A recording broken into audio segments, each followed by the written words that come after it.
as you saw, I guess, in the invite today, we're talking about just the Great Leaps kind of approach and philosophies on math a bit, and going to show you our own math program. Last happy hour, we had a good amount of interest from uh, the educators that were on with us in the program. So we figured it's a good opportunity to provide some more information about it and help, equip people that watch and join us to be successful with it. So We're that, using the yeah. word we're using the word math a lot, and I prefer calculation because math is using calculation, and so we're talking about the tool here, but in everything we do, please remember it's a complete and utter abstraction when you're just showing numerals on a page with all these squiggly lines and signs. It's don't presume that they know that that means and. Don't presume that, nor that that means same as. You've got to get that language into them. It's an abstraction. And so what we have to do is bring meaning to the abstraction. Some of our children have it, some don't. Uh, and that's what the teacher does. You assess where they're at. But in the general movement of math or calculation instruction, you move from the concrete to the abstract. And digitally, boy, that gets to be kind of fun. But we're starting to see now that through the child's mind, this isn't two-dimensional, even though it's the definition of two-dimensional. Yet we're perceiving it as three-dimensional. So perhaps with experience, we'll learn better how to show 3 plus 2 equals 5 by actually manipulating 3 plus 2 to show them that that is equals 5. But language, I do believe math is basically a language. And like I said earlier, is that being proficient and automatic a lot means we don't have to think about a lot of, we don't have to process a lot with our brains as we mathematically solve things. Some of the research I read shows that 75, for kids who are not adept with their math facts, that 75 to 85% of the brain when measured is involved in trivial processing and rather than problem solving. So, and I like equating this with language that right now I'm not having to process at all to determine what words are coming out of my mouth because they're automatic. We need math to get that way, and we have fought incredible wars from people who do not believe this. I mean, to me, it's astounding that you can't believe that a kid needs to know 8 times 5 is 40 and then know what it means. Yeah, Dad, did you want to share that quote that you read to me earlier? Yeah, I went searching around. I usually don't prepare. I don't go a lot of preparing for these because I've graduated. I'm 71. Uh, but I did find a quote I like from neuroscientists, and I'll try to read it with prosody. The implication for mathematics is that some of the sub-processes, here we go, particularly basic facts, need to be developed to the point they are done automatically. That's what we do. If this fluent retrieval does not develop, then the development of higher order mathematic skills, such as multi-digit addition and subtraction, long division, fractions, may be severely impaired.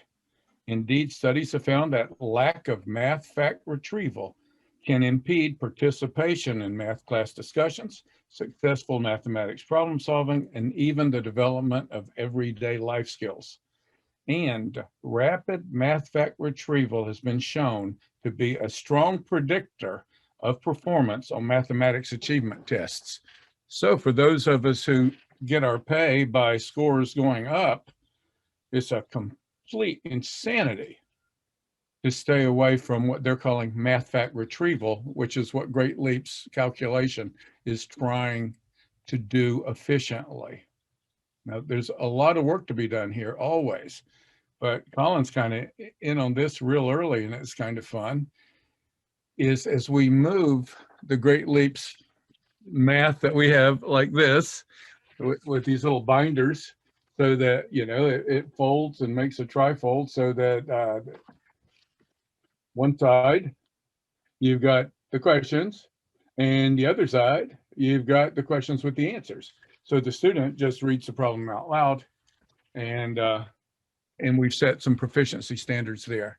Now, interesting from a philosophic point of view is we move from proficiency to automaticity, especially in multiplication facts.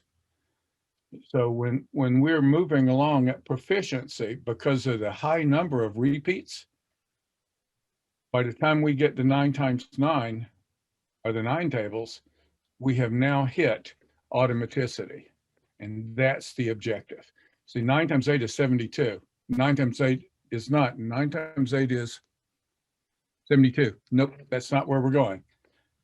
Automaticity. You don't see a pause for me between every word that's coming out of my mouth. Yeah. Can you, before I guess diving into some more, I was just wondering if we could do a general kind of, you know, overview, I guess, of how the oral calculation works, and then we can get into kind of talking about some of the whys behind it. Dang, Don't call me out on my times tables. I don't want to get put on the spot here. I got an addition book here, but I like multiplication the best. And man, I almost got lynched at the Marriott Marquis for one sentence. Multiplication is the knowledge of multiplication facts to automaticity is the cornerstone of higher math thinking. My God, you'd have thought I was spouting Satanism or something. They went wild. Four administrators went wild. The group didn't, because it's a group of teachers and caring people. But the belief, the disbelief in the essentialness of this is so ingrained in a group of people, beyond my understanding. But here's how we attack it. It's called precision teaching. The first thing I do is I try to set a per minute goal. And one of the really cool things is I don't need longer than 1 minute. If I did, I'd take it. If I could do it shorter, I would. But 1 minute is a beautiful time for getting the skills you want. The belief in this comes from, I taught elementary, severely emotionally disturbed in the middle of nowhere. Most of the kids have been abused. My children in 5th grade could add, subtract, multiply, and divide immediately, all of them. My 4th and 5th grader, when a child mastered their multiplication facts to automaticity, within a semester, I could have them on paper multiplying 3 mixed numbers with simplification, cross-canceling, and reducing, the whole shebang at speeds of 50 and 60 digits a minute, and I mean all of them. That's the essentialness. If I can get multiplication facts down, man, I can fly. And it's always done with meaning. If you do this without meaning, in my opinion, you're wasting your time in a complete abstraction. So the first thing I do when I'm working with the child, I can always start at the beginning in the math facts. I can always start in the beginning because you fly really quickly through the skill sets. So with multiplication, I will start with 0 to 1 tables. When a child can do the 0 to 1s, I then move to 0 to 2s. And then it will be 50% 0s and 1s and 50% 2s. When they master the 0s to 2s, we go to 0s to 3s, 50% 3s, 25% 2s, 12 and a half, 12 and a half, and so on. With speeds, trying to get the speeds just right. And this is where digital is going to be great, because I'm looking towards individualizing performance standards rather than me making from looking at 97% of the population, this is proficiency. I would much rather the child's performance dictate to us what proficiency is. And we're getting there, and that's fun. So the first thing I do in a lesson, I'm gonna play like this, is 0 to 7 tables. And if I'm working with the child in person, I will have this folded up as a tripod. They're sitting across from me. They will see the problems. 0 to 7s, and they've already worked themselves to that. And I will see the answers in case I've got tutors that don't know their blessed timetables. Okay, and 2 kids can do it. And it's kind of neat when another kid is doing this with them, they're also learning the ones they don't know, and they're right there in front of them. So first step, every day for me, I'm going to point to a problem. 7 times 4. I'm going to ask the student, give me a word problem with 7 times 4. And I listen. If they cannot do it, I'm going to do one. Okay, let's see, 7 times 4. I have 4 tables. 7 people will sit at each table. So how many chairs am I going to need for them? And then I go, let's see. 4 tables, 7 people at a table, 7 times. So 7 times 4. Notice what I'm doing now. What I guess they're calling this some kind of metacognitive stuff. I'm thinking about thinking. I'm showing them what's going on in my head. Okay. So now I have 4 tables, 7 people at each. Let's see, that's 7, 7, 7, 7. I could count them, but I know 7 times 4 is 28. So 4 times 7 is 28, 7 times 4 is 28, however I want to put it. Then I'm going to say, and don't use my language, use yours. Then I'm going to say, okay, can you give me a word problem now that doesn't involve tables and chairs with 3 times 7? Anyway, if they cannot do that, and man, we're already on the 7s. If I sense they don't know what we're talking about, I've got to go to the concrete. And that's why I'm not going to do 9 times 9 with them, because 80, I like pennies because you can't buy a concrete thing cheaper than a penny. Someone used pennies, and if they steal them, they didn't get much. So I can use pennies to show what 7 times 3 looks like, and then I can show why we're doing it, because I don't like that mess around and count all the way to 21. I can do it. 1, 2, 3, 4, 5, 6, 7, 8, 9, 10, 11, 12, 13, 14. And I like to model, the craziness of that. But then we go, then we've done it, then we'll do our timing. 1 minute. Are you comfortable? Are you ready? Okay, I want you to say the problem with the answer. The reason I have them say every problem is not because of the ones they know, it's the ones they don't know. Okay, and I do know that takes up time. That'd be a whole lot faster to go 14, 21, 16, like that. Of course it's faster. But I'm not getting 7 times 2 is 14, 3 times 7 is 21, 7 times 6 is 42. That's how it should sound. When I hear 7 times 3 is 10, okay, whoops, you added. And then they go, oh, 7 times 3 is 21. Bingo, I don't have to go further with that. They made the mistake. I corrected it immediately. I love immediate correction. But if we go 7 times 3 is 20, I'll go 7 times 3 is 21. Then we have index cards, scratch paper, anything, a separate sheet they write. 7 times 3 equals 21. Okay, let's keep going. I don't stop the clock, the timer, for mistakes. Why not? Because mistakes have a consequent. And the consequent of making a mistake, the natural consequent of making a mistake is lost time. I didn't make it up, it's just the truth. Okay, so you lose time because you make errors. The common sense consequent. I didn't punish it. I never want the voice to be punishing. 7 times 3 is 21, always is, always will be. And then I go for the 1 minute. When the 1 minute stops, I count up. How many answers did I get? How many errors were there? And I chart it. If you don't have a chart, you can get all the charts you want for free from the website. I don't want to make money from the chart. Yeah, there's there should be a download in the resources tab, I believe, or if you have trouble finding them, you can always send us an email, and we're happy to send you the PDF for those. And now when you have the error over time, the child has a little set of flashcards to study, which is a neat study too. When children study flashcards, they generally spend most of their time on what they already know.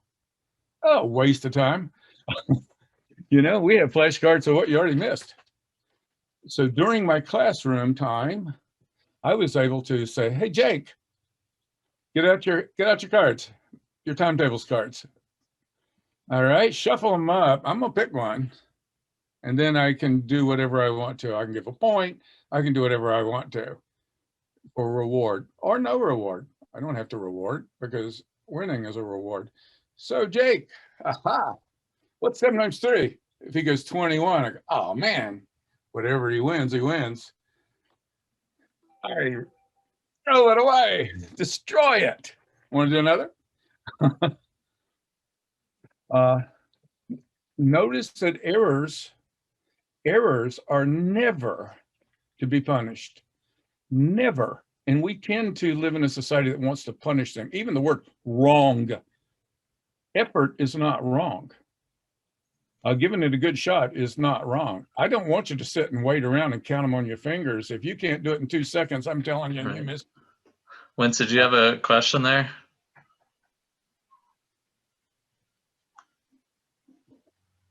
Oh, I can't hear you. I cannot hear. Can you hear me now? Yeah. Okay, I am in my vehicle, and so can you hear me now? Yes, great. Okay, perfect. I use Great Leaps Math with the people I work with in the DOE, but I also use it with some of my private students. And one young lady, she's in the 2nd grade. We started with numeration. We've completed that set, and now we're working on the addition. And I noticed you said at the beginning that you can set your own goal. So she's in the 2nd grade, and she can answer approximately, she can get through 5 problems in 60 seconds. Ooh. And that's with 3 of them being incorrect, 2 being correct. And then of course we have what I always call the context piece when we work on the development of the word problem or the number story before she starts to solve the problem. So go ahead. That is so slow. Yeah, she's very slow, but that's why she's my student. I do intensive interventions. So I'm wondering if maybe I should be, if obviously I need to have a different goal for her because she's not going to get through 18 problems in 60 seconds anytime soon. We do a lot of concrete mathematics with manipulatives before and after we do Great Leaps. But I'm wondering if I should be doing anything else that will help her. Let's reset the goal first. And here's how you reset the goal. Have her do the same thing with add zeros. Get a 1 minute time. How many can she do adding 0? Okay. That's going to set her present, okay? That her present rate. You've just set for her individualized a goal. Okay. When you see that increase, you commensurately increase because she is at 5 a minute. That's 1 every 20 seconds. I could get that change out of my pocket in that time. But you can't punish. So your first goal for her isn't going to be addition fact movement. Your first goal for her is going to get into proficient problem solving, doing these. So +0, and it's going to be interesting to watch those +0s, what her brain does, because you've already said she's quite involved, and when you get a score like that, that's quite involved. And can she do it? That'd be I always got to ask that question. Is this the relevant skill, or did I leave something out? Can she do one-to-one correspondence with these? You're muted. I know, I'm agreeing with you. Sorry. And because what you're saying is exactly what I was considering. Like I realized that I was not working on the next step for her. So we passed the point where she can read numbers, and that was a lengthy struggle. But now she has to sort of process what the numbers mean when you're combining them. And she's struggling with that a lot. So I like the adding with zeros, starting with the zeros. So we'll start that next week. And then I hope you get more than 5, but she will set her new goal. And then I would combine zeros and ones if you've got to write your own probe. Okay. And now I'm looking as close as I can. How's this being processed by her? I'm always going to be looking at that. Something's going on here. And that's the fun of special ed. And this we can't preach to paras and things, because the second we do, we're going to have a giant mess on our hands. We just are. But this is the advantage of our group, is being able to, okay, let's process and brainstorm this. See, these goals that I've presently set are for the whole blessed universe, and I'm not God. But yet it hits 80, 90+%. But yet this goes against the very grain of what precision teaching and applied behavior analysis is. But yet we're in a crisis. So I had to give some of my philosophy to get children gains. But now we can go back, those of us who know what we're doing, and start, let's work with this little girl and see where she's at. Mathematically, I'd say there's some really big problems going on with because addition is just such a, it was the very first mathematical thing that human beings worked on, like my cows, my food, So the interesting thing is that she has similar gaps in literacy. So I work with her on literacy and mathematics. So we have a different program that we use for the lit side, but she's not a student identified with a disability. What's her age? She is 7 in the 2nd grade. Okay, it should start clearing up real soon. And I love brainstorming, as you can see. So call me sometime and we can either Zoom, brainstorm, because this is what I really like to do. And I came from the deep water of special ed. With most of my work was with abused and kids of severe abuse and neglect. And so we hit these kind of problems that other things are in the way. And once we get a month or 2 of data, she's given you her fingerprint. And once I got that fingerprint, expectations become realistic in where we're moving. The literacy, have you got a copy of my book on language growth? I don't. Email me and you get one for free for being on the show. Oh, thank you. Lavinia, did you have a question there? And then Margaret will get to you next. Thank you, Ken. Could you just clarify adding with 0? Is that you say 2 plus 0 is 2 and 3 plus 0? That's it? What I'm establishing isn't the fact that she knows her zeros. I'm establishing at what speed can she work. I'm getting her rate. And so I want her to do the same exact amount of time. 1 plus 1 is 2, takes up the same amount of time as 1 plus 0 is 1. So see, I'm getting that rate. I'm establishing a goal that's realistic for this person. And see, if you have a handicapping condition, a speech impediments and all of this, notice whatever's going on, I got your tool rate and it's individualized according to what you can do, as opposed to something like Hasbrook's expectations, which I've also done because we got to reach the most amount of kids. But once we get into computer fun, we're going to start individualizing these suckers according to human performance. And that to me is just about as exciting as you can get, because finally precision teaching, what I believe, gets to be in my own program. But that's why the zeros, and we can do that with anything. If I want to see just about any skill I want, I can do a similar exercise that doesn't involve cognitive time and set a rate. For their automaticity kind of. Not on automaticity yet. Automaticity is a whole other thing, but it lets me know where to start. See, this movement of 5 is incredibly slow. Mm-hmm. So but that's where she's at. That's where I start. And hopefully we watch that move. And so that's the essence of starting in precision teaching. When you encounter what Wynta just encountered, is that incredibly slow speed And then the thinking we just went through together is kind of incredible. We're not stuck in a philosophy. What we are stuck right now in is looking at this child's performance and caring enough about that child to begin making decisions based upon that actual performance of the child and where we perceive we need to go. That's fun. Margaret, do you have a question there as well? Margaret, are you muted? Okay, I'm here. Yeah.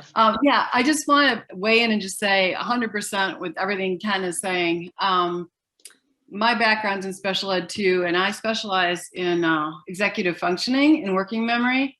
And everything he's saying about automaticity goes right to working memory, you know, which is that very limited resource that we have for processing information.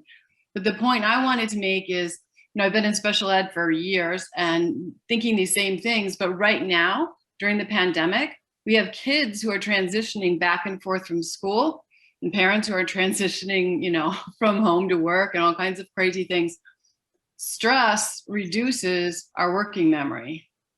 Automaticity maximizes our ability to access our working memory.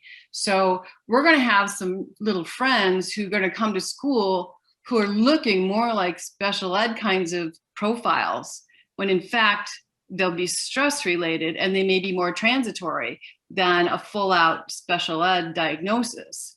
But they're going to have forgotten their facts. They're going to have forgotten their strategies and their processes. Or if they haven't ever learned them, what I'm finding right now is kids getting them up to speed on strategies and automaticity, if they've never had those skills before, is taking me 3 times longer on a kid with a pretty good profile, pretty good like learning profile. So depending how stressed they are, depressed or anxious, things like that, we're going to have their performance is going to be very impacted. So I even love, that's why I just last minute tapped on here today, because I was like, oh, that's right, we're doing this.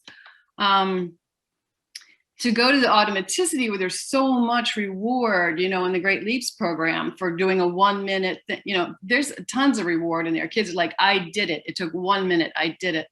And that's just going to help their stress levels. It's going to open up their working memory. It's going to get them on track. So I didn't mean to jump off on that, but I literally was writing an article and I saw this pop up about working memory and how it's about to be impacted by kids. And you know, you hear on the news, we have to get kids up to speed, which makes me crazy. I don't know how other people feel about that, but like Ken said, if you don't find their baseline and you work from their baseline, if you're working at some golden mean somewhere, you're going to be stressing them out more. So getting them up to speed means meet them where they are. Margaret, we're working in a world of magical thinking right now. Yeah. And it's a very difficult world to work within. Yeah. But the very first thing I say, and man, I'll suddenly start sounding like I'm in, you know, in the Freudian world, and I'm not. But the very, very first thing I go for is comfort, rapport, elimination of punishers. This is going to be relaxing. If I don't get one piece of work done on what I'm aiming for, if I'm working on phonics, but I see a stressed out kid, I may not get to the first timing on phonics.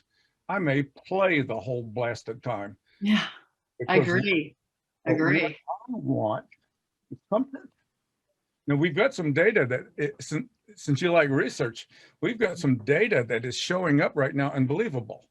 And the data that we're seeing is long distance through a device is getting us 10% or so better. And we've only got 1,000 or so kids we looked at. Wait till it's 20,000. But we're getting 10% better data in reading from long distance than we got in person. Yep.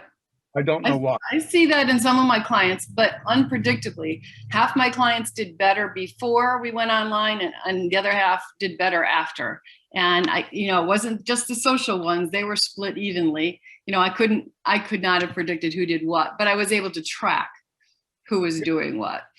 On recidivism, here is something we've watched, and again, I've not read a single piece of worthy research on it ever, is we have this contention that once you get to absolute automaticity, short of brain injury, you won't lose it ever.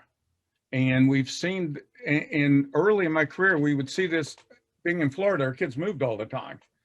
So children in Great Leaps who had crossed the finish line, when they came back and we remeasured, had gained. There was rarely loss. But kids who had only made like 3.2 or had not crossed the finish line, recidivism was huge. And this pandemic, we're in a crisis that our news networks aren't even going to talk to us about. Beside the behavioral crisis, we have an academic crisis going on, and nobody seems to give a flip. Because keeping a child from recidivism, in my opinion, could be done probably in 6 minutes a day, if that's your objective. And we're not giving them 1 minute a day with that as the goal. What are we going to do when these children come back? Do we have a plan? Are we just going to go on autopilot? And this is strong in math, and this is strong in reading, and every skill we've got.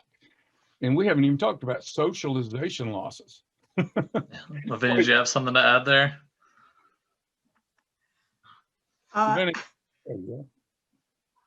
No, I think people really should listen to that last thing that you said, that once you get to a threshold, you're good to go. Because, you know, people say, oh, the kids are falling behind in reading. But if you're in 6th grade and you're a good reader, you're not going to forget how to read. If you're not reading in 6th grade, that problem started way before the pandemic. But I was just wondering how to deputize parents to help with computation skills. Because my experience was with mostly immigrant children, and they had dead-on computation skills because they operated in a cash economy, helping their parents, you know, and their parents taught them those number facts. So, you know, teaching number facts is something that parents can do. How do we get them to? The teachers are not doing it. Let me tell you, I have observed lessons where the kids have automaticity and the teacher undid that. So, you know, but how can we deputize parents to do this very important and very gratifying skill? Well, Lavinia, I've written, it's inexpensive. It takes 1 minute a day. Anybody can do. I don't know what more I can do, except sometimes we can talk. If I began teaching Ian and Colin, my sons, and Patty, my daughter, I began teaching them fractions when they didn't even know I was teaching them fractions on Sundays when we made pancakes. Colin, if you remember, I only used the cup, and we had to talk fractions. It became part of language. So what you're talking about, Lavinia, with our children who are not from the United States in our North American Western culture, our children are language deprived. Those children from Honduras and Ecuador are from language rich cultures, very language rich. So they're getting the math language in more than just figuring out money and day to day. They are actively involved in mathematical language, and North American children in many cases are not.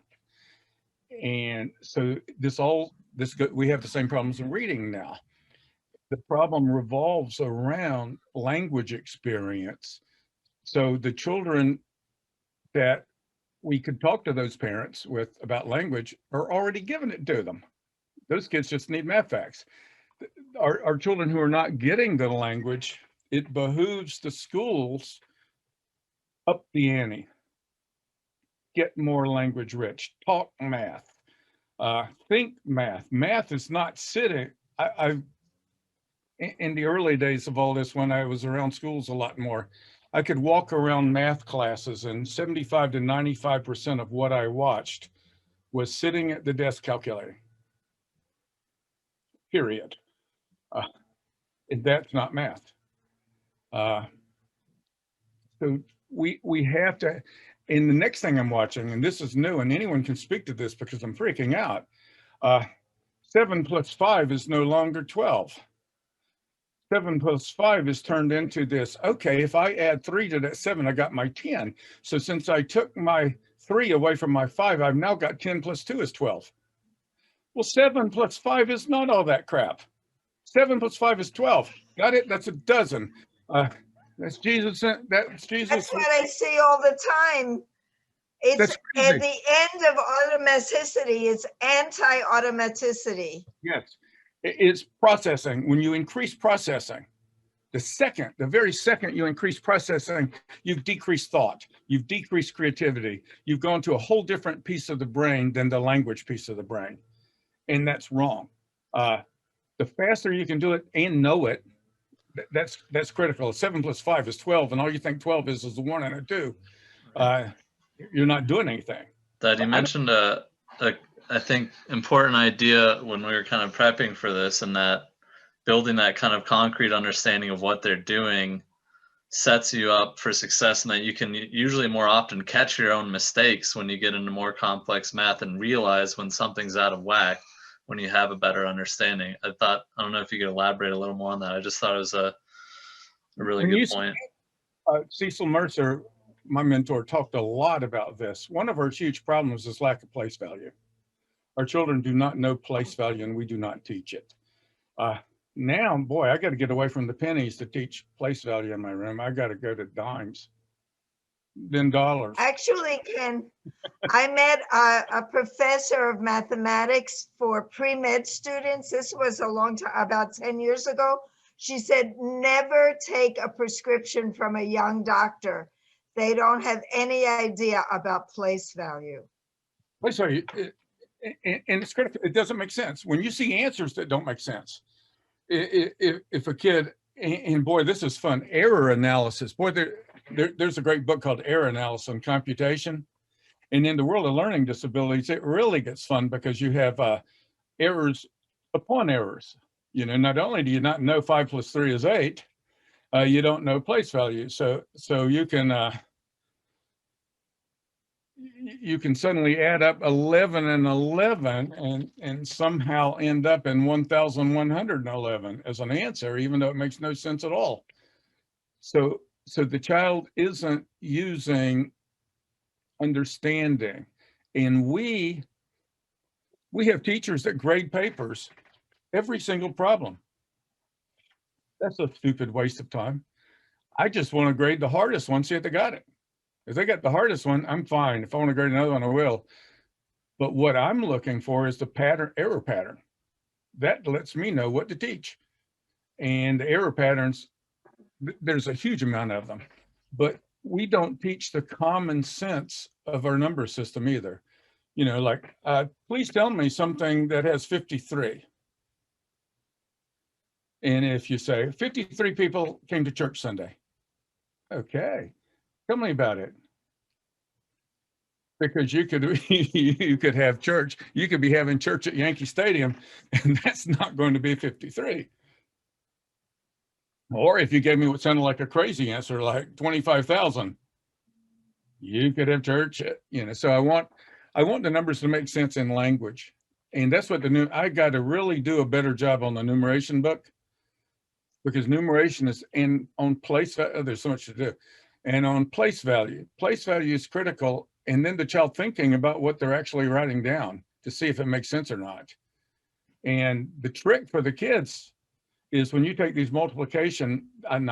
these high stakes tests, half the time, and they're multiple choice, half the time, the answers are nuts. I don't even have to do any work. There's only one answer it could be. And it's the common sense answer. But what we're doing in new math now is not math. And I don't even want to call it new math, because new math is math. And that 7 plus 5 is 12, the way they did it is correct math. But it's not automaticity, and it's not math facts, and it's not language. We don't look up in the dictionary every single word we say. We don't play around for other words while we're talking. 7 plus 5 is 12. I don't need any tricks. Now we get into algorithms. Okay, I used the common algorithm when I taught in my classrooms.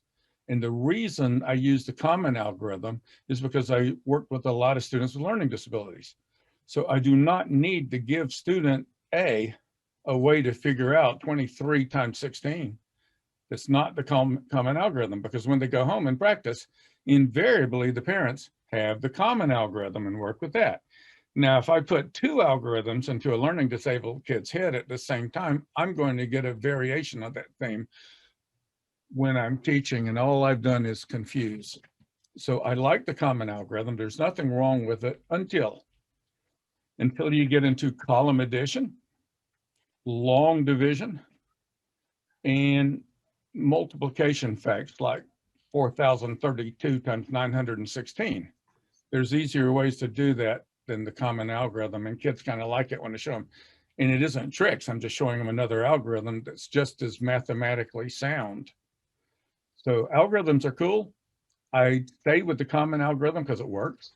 And because if you move from New York City to Indiana, you're probably going to still encounter the common algorithm. And that's why we teach it. I know there's more than one way to skin a cat. Wait, I've never skinned a cat, sorry. But the whole idea of our instruction, I don't demand unified instruction, I demand coherent instruction. And we've gotten very incoherent in mathematics. We had some schools that were taking kids from the Bronx in higher math and wanting them to figure out trigonometry in small groups. How long did it take human beings to figure out trigonometry? Is that what we're in there really for? Now, yeah, send me into your high gifted kids. Yeah, let's play. But your children who need tools don't need to spend a lot of time, in my opinion, figuring out what's already been figured out, unless that is your goal. If that's your goal, have at it. But I think in math, we lost our way. And it shows up dramatically on high stakes testing and thinking. We have really taken a bashing in math, and it generally goes back to the rejection of the cornerstone. And the cornerstone of mathematical thinking is knowing facts to automaticity. Now it sounds like I'm preaching. Now, I have noticed and discussed this with teachers that they no longer do column addition. So the kids have to add and do all their calculations horizontally, which doesn't give them that sense of place value. And it makes me crazy. I don't know what algorithm they're using, but the algorithm needs to have a common sense. The idea, if you're just wanting tricks to get the answer, hell, have a calculator. You know, but to use a calculator, you have to have a number sense. Yes, you do. Children in my room, I love calculators, but children in my room had to earn their way to a calculator. And here's how you earned a calculator in my room. I'll give you a problem, 319 into 22,063. You do that in a minute, add, subtract, multiply, and divide, the calculator's yours. You earned it. Because you can do it. And nobody wants to do that long addition, but you've got to know place value. One, we should teach it. And two, nobody in their right mind, unless you're on Gilligan's Island or something, needs to add up giant long columns of numbers. But there's neat ways to do it, but you should do it within the common sense of mathematics, not within tricks. You know, and that 7 plus 3 is 12, the way we describe that, they just taught a trick that has no common sense. Yeah. Here we go back to reading again. In the dyslexia page, they were showing how cool it is to teach a kid. And watch, I have a disability. Watch this. B and D. See? So there you have it. Bed. So Ken gets to work, and I go, B and D. I just flipped it backwards because there's no difference. So tricks, these little tricks. Cecil Mercer again, I'll go back to him. He said, some kids can get B's and D's in 7 times. Some of us take 5,000. If it takes 5,000, here we go. 1, 2, 3. I want to talk about subtraction before we go, but and Mary's here, and that's kind of neat because Mary and I have talked about subtraction. Western culture doesn't seem to subtract worth a nickel. For me to get kids to automaticity and subtraction took forever. And this is just thinking time. Is it because we're only teaching half of infinity when we teach our kids their numbers? That we teach them it's impossible to do 5 minus 7? Is that our problem, that we can't subtract because we're only teaching half of infinity and there's no such thing? I don't know, but I do know subtraction speeds. Man, I could get those kids multiplying 3 mixed numbers and doing all the stuff before I could have them subtract 15. I'll do 13 minus 5. That's a hard one. Why do I have no trouble with 8 plus 5 is 13, but 13 minus 5, I almost got to go to my fingers. What's going on? Is it a functional language? Mary, do you want to speak to your part of the conversation in that? Or I wasn't sure if you had anything to add there, but it sounded interesting. I think the problem that we're having with our kids is the expectation for them to do more than they have mastery of. So kids are expected to do fractions and algebra. They don't know their basic math facts, but they're still given these difficult tasks. And for them, it's impossible. It is impossible. And rightfully so, because they don't have the opportunity to learn their basic math facts. And I don't feel that teachers understand how important basic math facts are. No matter what grade they're in, they really have to master basic math facts, like, for instance, multiplication and division. If they don't know that, they can't understand the concept of fractions. So I'm seeing that as a really big problem. And when I speak to our teachers about it, I think that most of them are understanding that they need to help their kids with math facts, and an easy way to do it is through Great Leaps oral calculations, which I always share with my teachers. Lavinia, you know that when I used to do the classes, my very last class, I would share the oral calculations after our work with literacy was completed.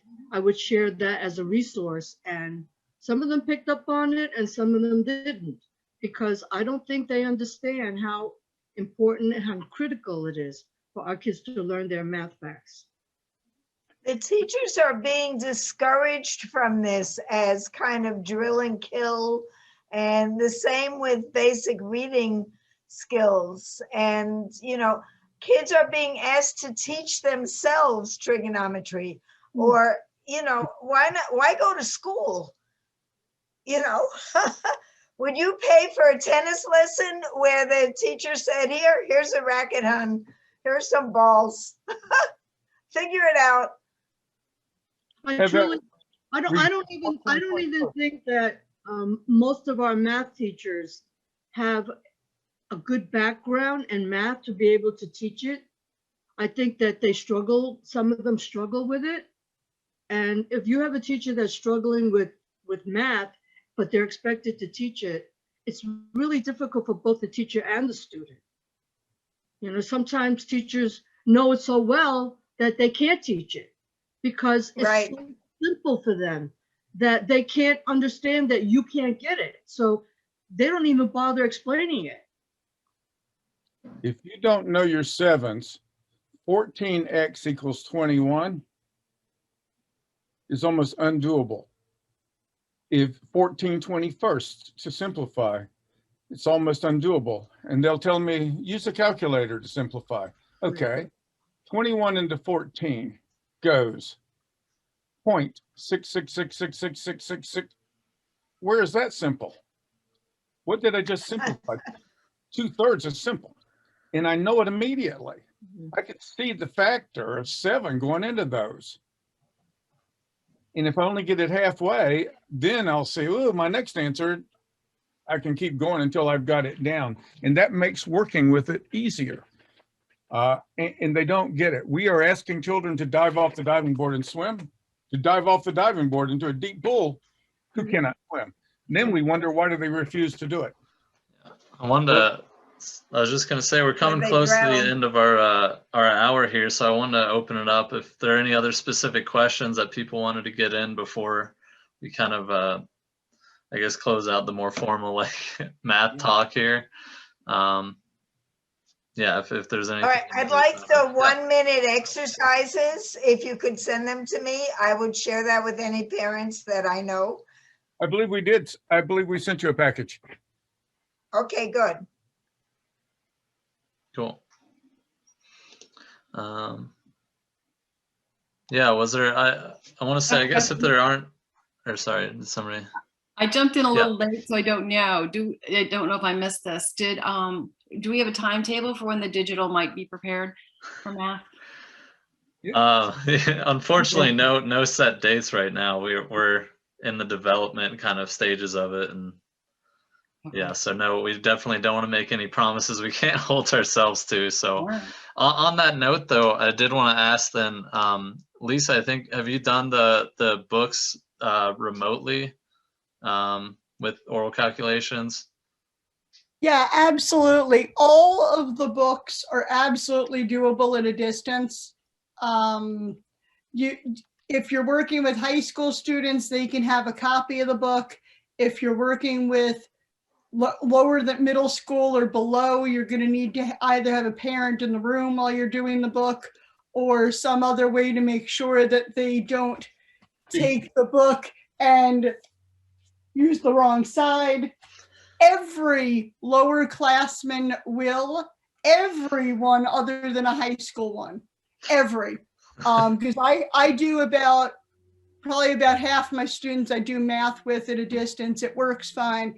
To bounce off of what was being said earlier, yes, some of those proficiency standards for your dyscalculic students will have to be adjusted if you're moving, because I have some severe kids.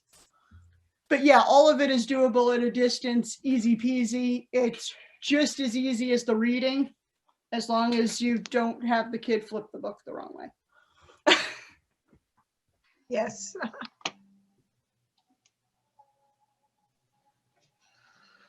Awesome. Yeah, thanks for adding that. I knew I did want to work that in there, since I know we have a lot of instructors still working remote, and just knowing that that is an option, I think is good. I'll add on that it's usually helpful that if Great Leaps is all you're doing with a student, then yeah, you probably want to have the math set on your desk, because when a student finishes phonics and phrases, it gets a little more challenging to get a kid to just dial in for literally a 4 to 5 minute activity, so that you can fill in that space with math. And I haven't had a kid yet who hasn't benefited from it. Nice, good tip. I have a finish up story on idiocy. My boy David, I work with severe behavior, and you had to earn your way into the mainstream. And so they worked hard to earn themselves into the mainstream. And David loved math. David had mastered his timetables at speeds you would not believe. So he went into the 4th grade regular math class, and the teacher gave everyone 100 multiplication facts to do for their work. And maybe she sat down to read War and Peace or something. But my kids do this. You hand them 100, ready, set, go. He blasted through that sucker in a minute and a half. Comes, hands her the paper, and then she goes, David, you can't just write anything down. Ma'am, I didn't. She looks, they're all right. She gave him 200. And it's just blowing my mind. He may as well play a video game. Yeah, this is the teaching of math. And I'll always remember David and the 100 problems. That ought to I ought to be able to sit back and do nothing for 10, 20 minutes while they do that. My kids don't do nothing. They're taught, and there's such a hatred of speed out there. You just teach speed for speed. No, I don't. When you're automatic, you are fast. And the kids like it. I put world records up all around my room. And then I challenge them. You'll never beat me on timetables facts. And of course, we're writing them. Because I can do 120 digits a minute, you know, and I can. But the challenge, they love to get faster and faster and faster on what they already, so yeah, I would have a kid do what they already knew. But it took up 1 minute. The drill and kill idea that they're accusing us of, I can hold my breath for a minute and not die. We're not drilling and killing. Yeah, we drill. And Ogden Lindsley spoke to that idea of drilling, that somehow, why is it wrong for proficient basketball players to constantly practice what they know, but it's wrong for us as teachers to have kids practice? You can't hear it. Mute. Is that Lisa on mute or? Yeah, Oh, Lisa. she said no, something else. I was saying goodbye. Oh, bye, Lisa. Hi. Hi. Anita Archer always says there are no known fatalities caused by the times tables. Well, yeah, and I kind of said there's no one in prison because they don't know their multiplication facts. So now we can go into reading, the criticalness of reading. You're not in prison because you don't know, but you succeed. And then finishing out math, why are we having kids who are going to grow up to repair cars and stuff? Having to know algebra 2. I don't even use it, ever. I mean, ever. Did it make my brain any better? Not better than reading Jean-Paul Sartre. What are we doing? Who's in charge? And those are fun questions I hope our happy hour always asks, you know, so we can be troublemakers. Yeah. Well, that's pretty much the end of our time for the hour here. But what we're going to do and have been doing, if you'd like to stay on to just chat with my dad, you know, he likes to talk, so you can be on with him and we'll kind of wrap up our official recording. And yeah, for everybody that watched and was here participating, we really appreciate it. And if you have any subjects for future ones, you know, please let us know. But yeah, again, thanks everybody, and we hope y'all will join us in a couple weeks. Time flies.